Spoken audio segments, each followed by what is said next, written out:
जय जय देवी दयालहरी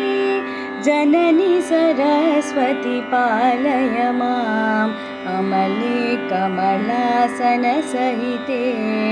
अद्भुतचरिते पालय माम् माधर्मङ्गलगुणजाले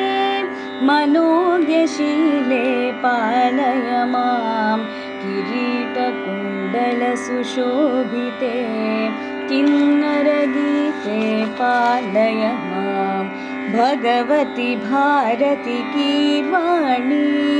पन्नगवेणी पालय माम् सर्वलोकपरिपूरितचरणे रत्नाभरणे पालय माम् कमलमुखी कमलपते कमलदलायत विलोचने कमलमालिके कमलकरे कमलासनसनिते वरदे वर्णमालिका स्वरूपिणी वराभयप्रदकरकमले स्वर्णमहामणिनूपुरकाञ्ची हारमकुटकुण्डलरुचिरे सुरमुनिगे विधिजाये